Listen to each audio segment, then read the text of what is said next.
Hey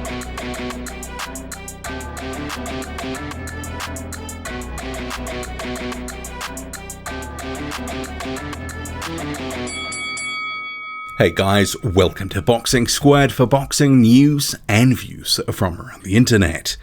All weighed in and ready to go. Joseph Parker, 240 pounds on the scale. Junior Fa, 260. And that weight of Fa's is a talking point from the weigh-in that I do want to discuss in this video because I think it could have an influencing factor on the fight. In terms of a couple of other things, there is a punch also that Junior Fa has been susceptible to, and I think it could be a money punch for Joseph Parker. We'll get to that a little bit later on though, but starting with the weigh-in. So Parker, 240 pounds. Very good weight for him. That is where he has performed well before, around 240 or just under. When he's been a little heavier, around 245, 246 for a number of fights, Hughie Fury, Razvan Kajanu, Andy Ruiz Jr. hasn't quite looked as good, has looked a hair slower on the speed front, but at 240, he has been good. So he is ready to roll here, and he's coming in sort of optimal condition for him. And I do think that that is going to help him in this fight. Against a guy in Junior Fa who is expected to box and move, Fa came in at 260. That's quite heavy. That's the second heaviest for Fa, going back 7 fights to 2017. So, you know, I don't know what the sort of thought was there coming in that heavy. Maybe they are going to try to flip the script and try to bang Joseph Parker out of there. Maybe they think he can be hurt and taken out. But if the strategy is to try to build an early lead off the back of the jab, remembering that Junior Fa is the taller boxer, he's the longer boxer, and if they're trying to maintain sort of build rounds and maintain a lead, it's going to be a bit harder being heavier. I do think that ultimately he could end up slowing down, starting to gas through the mid rounds, rounds 5, round 6, and that could be where Parker really starts to come into his own, starts to take over, and maybe starts to break down Junior Fa. And I still stand by what I said in my video the other day, that I think Junior Fa will come better than advertised. I think he will behind the back of the jab, and he does have a good jab when he does use it and fires it out there as a weapon. I think he could steal some of the opening rounds and actually be up on the cards after 3, 4, 5 rounds. But I do think, and going back to my other video, I think some people confused what I was saying about Fa starting well. That doesn't mean I think Fa is going to win the fight. It means that I think he's going to be more competitive than some people think. And primarily that's because a lot of people haven't seen much of Junior Fa. He's a guy that really sort of still is a fringe contender. He really doesn't have any wins of note for us to place him definitively, his place in the heavyweight division. Because don't buy the sort of rhetoric that he's a top 10 fighter in the world. He might be in the WBO rankings, but that's not really reflective of the actual top 10 fighters. I think at this point, based on resume, he would be top 30 at best, whereas Joseph Parker somewhere in and around the top 10. I can't really have him any higher than that because of the inactivity, but also facing journeyman since 2018. We haven't really seen him in with a warm body for a few years now. This is a tougher fight for Joseph Parker, but potentially, depending on how it turns out, we may not really learn too much about where Parker's at, his progression, or potentially regression. But this is going to be a fight where I think there is going to be some ebb and flow. I think Fa will start well, Parker comes back into it. He could start breaking him down and potentially take him out. And for his sake, a knockout probably is needed. But at the world level, or anything approaching it, he really hasn't had much to write home about on the knockout front. So a points decision, is that more likely? I mean, it's hard to say. We just don't really know where Fa is at in terms of his level. What's his chin like? We really haven't seen him tested to any real extent. But a punch that has given him some issues through his career, and we'll sort of segue into that, is the left hook. If you have seen that those highlights that I have up on the channel, and I'll make sure it's available at the end of this one, he was dropped by Dominic Gwynn. It was a left hook that came in that floored him. Also, if you want to do a little bit more sort of boning up on Junior Fa past fights, one to watch is Junior Fa versus Devin Vargas. Certainly a fight where he was caught with left hooks by Vargas right throughout the fight, and he was at times wobbled by it. And Vargas is not necessarily a big puncher, but he was able to actually cause Fa some trouble with that punch.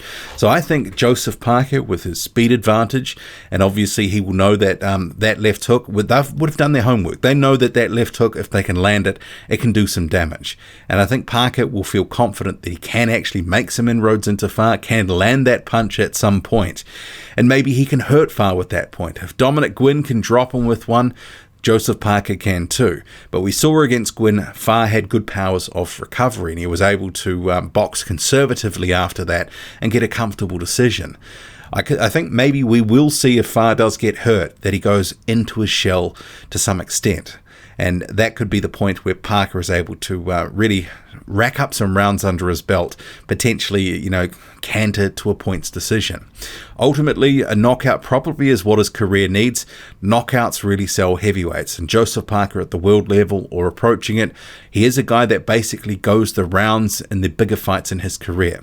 But this one, not a world level fight, so there is the potential for a knockout. But Fa, and this is a point that I think has to be mentioned, he does have a good team behind him. He's trained by Doug Viney and also Eugene Berryman. So they're from the City Kickboxing Gym in Auckland. They also train, so Eugene Berryman is the trainer for Israel Adesanya, the UFC champion, also trains Dan Hooker and others, notable UFC fighters. Hemi Ahio, who was also on this undercard facing Julius Long for the second time, it's a rematch, that fight, he also trains there at City Kickboxing. Panuve Hilu, he is also on this card as well. He's fighting at cruiserweight, sometimes he's a heavyweight, also in that gym.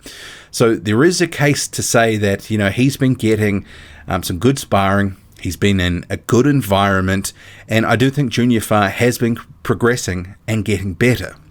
But is it too much too soon? I have been saying for some time, feels like this fight has come one or two fights too soon for Junior Fa. Hasn't quite rolled through the levels that you might want to see him go through before taking this sort of fight. But it's here, this is the fight we've got, so he's just got to turn up and perform. And even if he does perform to the best of his ability, it may not be enough. And Joseph Parker is the favourite for a reason. He's got the pedigree, he's been there, and we have seen him, box to decisions before and against bigger guys. So we'll see where this one goes, but I do think that Joseph Parker, he does win this fight. And another thing before we go is it's been interesting with this build-up in New Zealand. Compared to normal Joseph Parker fights, really understated. It just hasn't been anything that's sort of approaching what it usually is. And I've been wondering why that is. I mean, certainly I've seen some stuff on social media, ads and other bits and pieces, but usually when Parker fights, you have a bit of in New Zealand at least, there's a big fight feel that, people are talking about it on the street. Casual sports fans or casual boxing fans actually know it's happening. I've had a couple of people today talk to me about the fight, but in general, haven't really heard much. And others that have spoken to, boxing fans like myself that, because in New Zealand, being a boxing fan, a hardcore boxing fan can be quite tough. Most people have no clue. They don't follow the sport to any real level. And if they do have a little bit of an interest, it's more on a casual basis. And some of these other people that I've been talking to get a bit of a gauge, same sort of thing. Haven't seen much, haven't heard much, from people that they sort of look to and know when a big fight is happening, because those sorts of people are talking about it. Maybe part of the reason is because it's on a new platform in New Zealand, Spark Sport. Sky Sports New Zealand previously had broadcast all his fights, going back all the way back to the beginning. Perhaps the new platform, maybe there's less money in the promotion. Perhaps with Matchroom and DeBella Entertainment on board, maybe there's just been less spend on actually promoting the event. Previously, Duco had gone all out, but it's been interesting. I mean, I'd be interested though, for those of you who are in Auckland, have you sort of seen much, heard much people talking about it? But further afield around the world, I mean, I know for some people, they think, okay, this is a decent fight, but others, could care less. Where do you sort of sit on that sort of spectrum? I mean, are people that that are boxing fans to some degree, are they interested in this fight? Because I think there has been a lot of talk, especially in New Zealand, about the relevance of this fight, that it is quite a meaningful fight. But in the scheme of things, is it? Let me know. Anyway, enjoy the fight. I'll be back with a post-fight video after the fight. Have a good one. Drop a comment loud and often. Hit like, hit subscribe. Follow me on Twitter, boxing_. _squared. I'm out.